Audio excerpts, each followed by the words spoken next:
নমস্কার, সুভদ্রা রান্নাঘরে আমার সকল দর্শক বন্ধুকে জানাই স্বাগত। আমি শিউলি। আজকে আমি আবার একটা নতুন রেসিপি নিয়ে এসেছি, সেটা তোমাদের করে বানিয়ে দেখাবো। দেখো, সেটা হচ্ছে আজকে আমি পনির পাসিন্দা বানাবো, একদম সম্পূর্ণ নিরামিষ। যার জন্য আমি কাঁচা লঙ্কা, আদা আর এগুলো হচ্ছে ধনে পাতা, এগুলো গ্রাইন্ডারের মধ্যে দিয়ে দিলাম। এগুলোকে আমি প্রথমে পেস্ট করে নেব।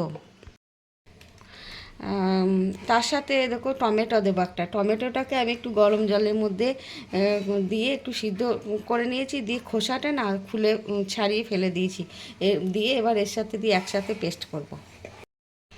আমি ব্যাটারটা এবারে রেডি করে নিয়ে রাখছি। হ্যাঁ, তার মধ্যে দিচ্ছি আমি, এটা হচ্ছে ময়দা, 2 চামচ ময়দা দিলাম।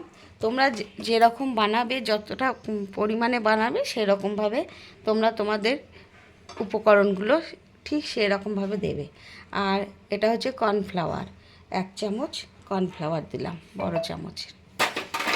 আর দিচ্ছি তোমার মিষ্টি সোডা, মানে ছোট চামচের 1 চামচ মতো দিয়ে দিলাম। এবারে দেবো আমি একটু চিনিটাকে গুঁড়ো করা চিনি, হ্যাঁ, সামান্য দিয়ে দিলাম। এবারে দেবো লবণ, স্বাদ মতো লবণ দিয়ে দিলাম। এবারে আমি ব্যাটারটাকে একটু ভালো করে গুলে নেব জল দিয়ে, একদম নর্মাল জল, নর্মাল টেম্পারেচারের জল। এবার একটু কাশ্মীরি রেড চিলি পাউডার দিয়ে দিলাম, আর একটু গোলমরিচের গুঁড়ো দিয়ে দিলাম। দিয়ে এবারে ব্যাটারটা ভালো করে মিক্সড করে নেব। আমার চাটনিটা ব্লেন্ড করা হয়ে গেছে, এই যে সুন্দর করে ব্লেন্ড করে নিয়েছি। এবার আমি এই পাত্রের মধ্যে এটাকে আমি ঢেলে নিচ্ছি। আমার ব্যাটারটা রেডি হয়ে গেছে, একদম সুন্দর। এইভাবে তোমরা এরকমভাবেই ব্যাটারটা বানাবে। আমি যখন চাটনিটা বানাই তখন লবণ দিইনি। হ্যাঁ, আমি একটু লবণ দিয়ে দিলাম, পরিমাণ মতো লবণ, আর একটু স্বাদ মতো গুঁড়ো চিনি দিয়ে দিলাম, আর একটু লেবুর রস। ব্যাস, আমার চাটনি রেডি, একদম সুন্দরভাবে হয়ে গেছে। এটাকে আমি সাইডে রেখে দিচ্ছি। দেখো আমার পনিরটা এবার আমি পনিরটাকে পাতলা পাতলা করে পিস করে নেব।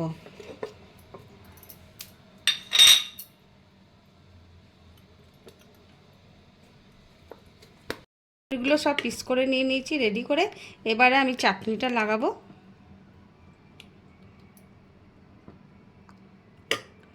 উপর থেকে চাপা দিয়ে দেবো একটা, দিয়ে ব্যাটারের মধ্যে চুবিয়ে নেব। এবারে আমি তেলের মধ্যে ছেড়ে দেবো। আমি কড়া বসিয়ে তেল গরম করতে দিয়ে দিয়েছিলাম।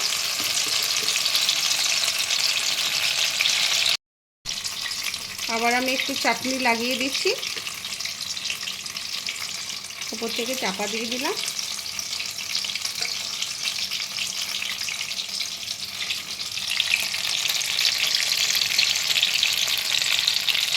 এইভাবে আমি এবারে আস্তে আস্তে সবগুলো বানাবো।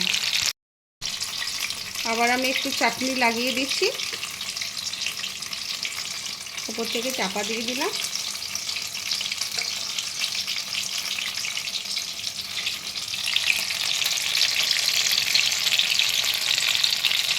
এইভাবে আমি এবারে আস্তে আস্তে সবগুলো বানাবো।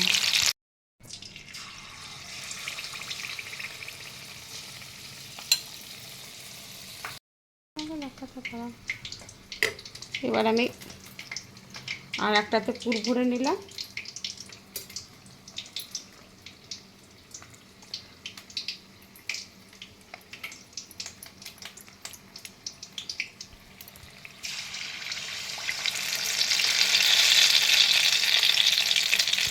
হয়ে গেছে, এ দেখো, এটাকেও আমি তুলে নিলাম। আমার পনির পাসিন্দা রেসিপি রেডি এবং সার্ভ করে দিয়েছি। তোমরা এইভাবে অবশ্যই একবার বানাবে, বানিয়ে খাবে, খেয়ে আমাকে কমেন্ট করে জানাবে তোমাদের কেমন লেগেছে আমার এই পনির পাসিন্দার সহজ রেসিপি। ভীষণ সহজ আর খুব কম উপকরণ দিয়ে বানানো হয়ে যাবে। ঘরে থাকা কিছু উপকরণ দিয়েই বানিয়ে নিতে পারবে ঝটপট, মানে চটজলদি আর কি, যাকে বলে একটা স্ন্যাক্স। এই দেখো, দেখেছো ভীষণ সুন্দর হয়েছে। তো তোমরা এইভাবে বানিয়ে খাবে, খেয়ে আমাকে একবার জানাবে কমেন্ট করে তোমাদের কেমন লেগেছে আমার এই পনির পাসিন্দা। তোমরা সবাই ভালো থাকবে, সুস্থ থাকবে। তোমাদেরকে সকলকে জানাই অসংখ্য অসংখ্য ধন্যবাদ, অনেক অনেক ভালোবাসা এবং নমস্কার।